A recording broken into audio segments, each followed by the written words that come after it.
Amazing presentation, Dr. Cooper Ryder. Thank you so much for explaining multiple myeloma to the audience. It is a very confusing topic. So we will move forward to the panel discussion with myself and Dr. Cooper Ryder talking about the past two presentations regarding CHIP, MDS, AML, as well as multiple myeloma. I will cut this panel discussion short so that we stay on time for the noon presentation for lymphomas. So I will be both chair and discussion panelist, so this will be a little bit tricky, but I've got a lot to say. I can't ask Dr. Kishtagari, but I have some comments to make about this entire process. I want to commend you and Dr. Kishtagari for kind of showing the natural history of these diseases. And you point out, there are precursor conditions, MGUS for multiple myeloma, CHIP in clonal hematopoiesis in AML. CHIP goes to MDS, goes to AML. MGUS goes to smoldering, goes to multiple myeloma. And I think that's really a great framework to think about it, because I truly have a lot of challenge explaining what these diseases are to patients. And I think that saying it as a phase makes much more intuitive sense. One question I get a lot, and I wonder what you think about this, is how do I get this disease? Why do I have it? What do you say to that?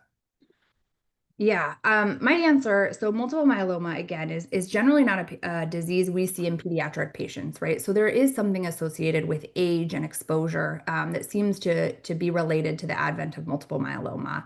We don't know exactly what that is. There's no clear, obvious exposure that we've tied as clearly as have been in other malignancies, right? So, for example, with smoking and lung cancer, we don't have anything that's as closely tied. And so when patients ask me that question, often, I say it's a combination of things, most likely. There may be a genetic component. So there are some myelomas that probably are associated with something inherited from the parents, something with the environment or exposures over time, and then just bad luck, right? So ultimately, this is a genetic defect in a cell that's caused them to grow abnormally. And ultimately, there's not something that we can look back on and say, if I had just changed this would have changed my outcome. I think that, in general, patients can beat themselves up as they try to think about, what might have caused their risk to go up.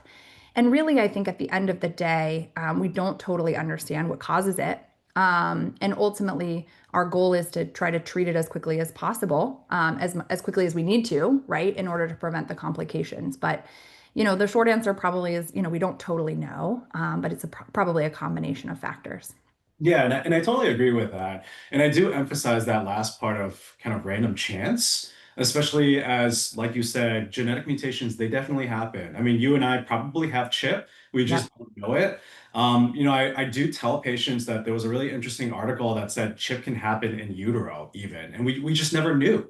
So we've been getting really good at detecting these things, and they may never manifest. So it is just random luck as not only just getting the mutation or getting the precursor, but if the precursor actually becomes relevant, because it never may. You could have the precursor for the rest of your life, and it doesn't really harm you. You can live without any notice. Yeah, and I think the majority of patients probably do.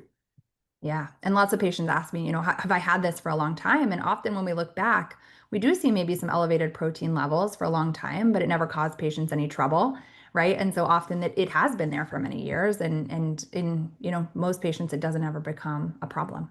Yeah, and I get a lot of anxiety with that kind of thought process, and I try as hard as I can to say, a lot of people probably have been living with it without even knowing.